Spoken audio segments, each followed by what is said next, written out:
I did not expect my summer to start with a war, but looking back, that is exactly what it turned into the moment I pulled into my driveway and saw my fence gone like it had never existed. No warning, no conversation, just gone, posts ripped out of the ground and stacked like scrap along the edge of my pasture. My name is Evan Cole, and I have lived on that land long enough to remember when there was nothing around me but open fields and wind, before the gates went up, before the country club, before Willow Creek Estates even had a name. I just sat in my truck for a while, engine still running, staring at the empty line where my boundary used to be, and I remember thinking it was not even anger at first. It was something quieter, heavier, like my chest had decided to shut a door without asking me. The worst part was not the damage itself. It was the certainty behind it, like whoever ordered it believed I would either not care or not be able to do anything about it. When I finally got out, the first thing I did was check my horses out of instinct, because that is what you do when your life is built around land and animals. You move before you think, and they were fine, just standing there like nothing in the world had changed, completely unaware that the line they had always trusted was gone. That is when I saw the notice stapled to a broken post, laminated clean, official looking like plastic could turn trespassing into policy. It said the fence did not comply with community aesthetic standards. I actually laughed when I read it. Not because it was funny, but because it felt unreal, like someone had turned my life into a suggestion box. Willow Creek Estates sat behind my property like a polished island, perfect lawns, manicured hedges, a country club in the center like a crown, and for years we had coexisted without much trouble, them on their side, me on mine, occasional waves from the walking trail, kids pointing at horses, normal enough that you stop thinking about it. But over the past few months, I started noticing changes, people slowing down at my fence line, not just looking but judging, arms crossed, heads tilted like my land had become part of their conversation. I did not take it seriously at first. I thought it was just curiosity until I saw tire tracks cutting across my pasture, heavy equipment tracks, not casual vehicles, and that is when I started driving them backward like breadcrumbs. They led me to a contractor yard near the service road, and I walked in calm, asked about a fence removal on Ridge Hollow Edge, and the guy did not even hesitate. Said it was HOA approved, president signed off, said the fence was non-compliant. That was the moment something shifted in me, because I knew I had never been asked, never been warned, and somehow a group of people who did not own my land had acted like they did. On the drive back, I was not thinking about the fence anymore. I was thinking about something older. Something my father once told me about agreements that are not written down, but still hold weight, because long before Willow Creek existed, developers came through needing water access, and my father made a handshake deal. They could tap into our well system, and in return we got access through their roads during bad weather. Simple, no lawyers, just trust. That agreement had lived quietly for years like a buried wire, keeping two systems connected. And standing there looking at my broken fence, I realized something important. They had not just crossed a property line, they had broken something they depended on without even knowing it. I did not go straight to the pump house, even though that is what people would probably assume if they heard this story later, like I acted on instinct or anger. But it was not like that. It was quieter than that, more controlled in a way that almost scared me. I went inside my house first, washed my hands even though they were not dirty, poured myself a cup of coffee that had already gone cold, and sat down at the same kitchen table where my father used to sit when he talked about deals that were not really deals, just understanding between people who knew how much they needed each other. That table has seen more silence than conversation, and that afternoon it felt heavier than usual, like it was waiting for me to decide what kind of person I was going to be after this moment. I kept replaying the contractor's words in my head, just a casual shrug. Yet HOA job, like my land was something they could schedule between lunch breaks.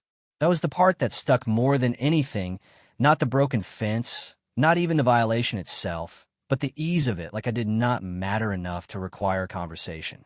And then I thought about my father, the kind of man who did not raise his voice often, but when he spoke you listened because he did not waste words, and I asked myself what he would do sitting across from me right now. The answer came a lot clearer than I expected. Not because it felt good, but because it felt honest.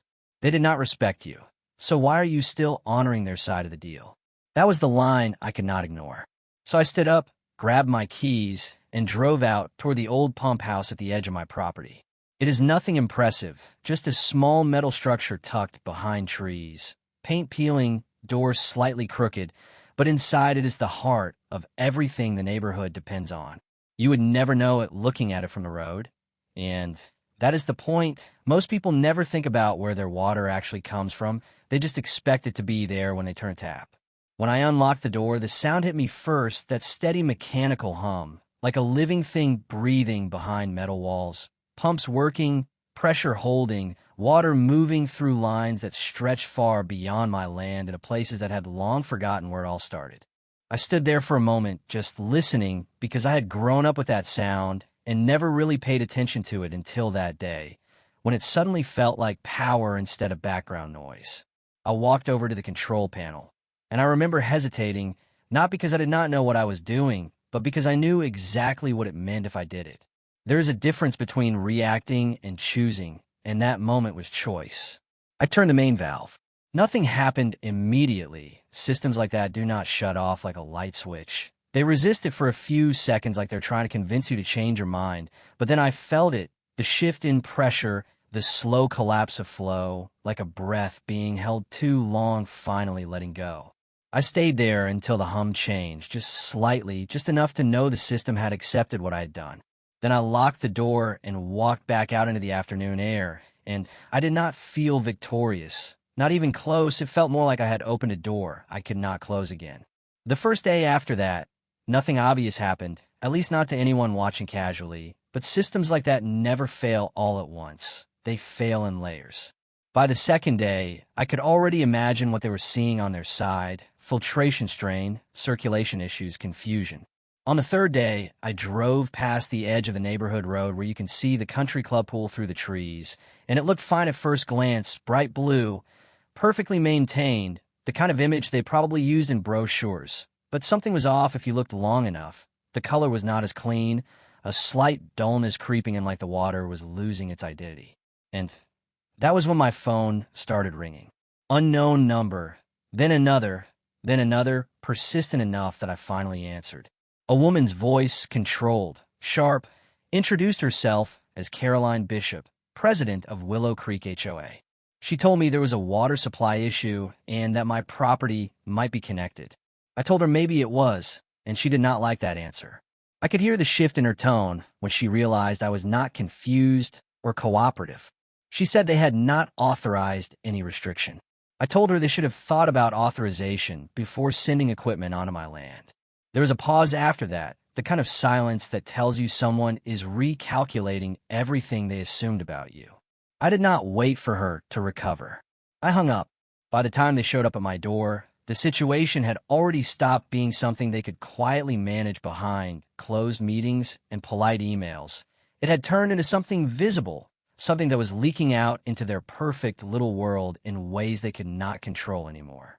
I saw them pull up before they even knocked, 2 cars this time, and I already knew one of them would be her, Caroline Bishop. Because people like that do not send others when things start collapsing. They show up themselves, not out of courage, but because control is slipping and they can feel it. When I opened the door, she did not waste time, no greeting, no small talk, just straight into it, asking me to restore water access immediately because the community facilities were now failing. I remember leaning against the door frame, looking at her for a second longer than was comfortable. Not because I was trying to intimidate her, but because I was realizing how fast roles had flipped without either of us really noticing it happening. A few days ago, she was represented by paperwork and contractors. Now she was standing on my porch asking me for something like it was a favor. I told her I found it interesting how quickly the word community appeared when something stopped working. That is when the lawyer stepped in, trying to keep everything structured, professional, like this was just a misunderstanding that could be adjusted with the right tone. He said they were prepared to compensate me for the fence removal, any damages, and move forward if water was restored immediately. I nodded like I was considering it, because I was, but not in the way they thought. Then I asked them a simple question: did you read everything I gave you? The folder I had sent them was not emotional. It was not dramatic. It was just numbers, costs, and years of usage calculated in a way that made the situation impossible to ignore. The lawyer said they had reviewed it and believed the figures were negotiable.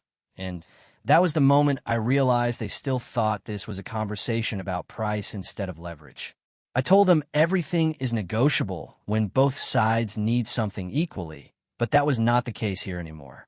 That is when I laid it out, calm, steady, no anger in my voice, because anger would have made it personal, and this was not personal anymore, it was structural. I told them I wanted the fence rebuilt exactly as it was, same materials, same layout, full repair of the land damage, and compensation for water usage that had never been formally paid for. Then I added something they did not expect, a long-term formal agreement, 20 years, written, paid up front, no handshake this time, no assumptions. You could see the calculation happening between them, the shift from dismissal to concern, because now it was not just a complaint, it was a system being rewritten under their feet. Caroline finally asked me what I wanted, not what would fix it, not what was fair, just what I wanted, and that question told me everything I needed to know about where they were in that moment. I told them I wanted respect, written into something they could not ignore next time. I told them I wanted approval over anything that affected my property boundaries going forward, including anything they called aesthetic compliance.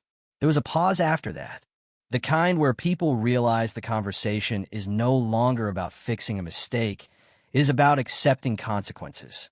Eventually, they agreed, not because they were happy about it, but because they had already lost the ability to push it further without making it worse for themselves.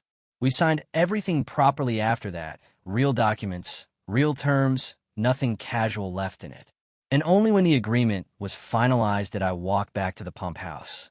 I remember standing there before turning the valve back on, listening to that same low hum that had started all of this, thinking about how something so quiet could hold so much power without anyone paying attention to it until it stopped. When I reopened it, the system came back slowly, pressure rebuilding, flow returning, like the world exhaling again after holding its breath too long. A few days later, I drove past Willow Creek again, and everything looked normal from the outside. The pool was clear, the landscaping was back, people were walking like nothing had happened. But on my side, the new fence was going up, stronger than before, rebuilt exactly the way I had insisted, not as a symbol of revenge, but as a line that finally meant something to both sides. And here is what I still think about. Even after everything settled, it was never really about a fence or water or even money. It was about what happens when people assume silence means permission. So I will ask you the same question I asked myself after it was all over. If you were in my position, would you have done the same thing, or would you have let it go and hoped it never happened again? Because I have heard both answers, and I still do not think there is an easy one.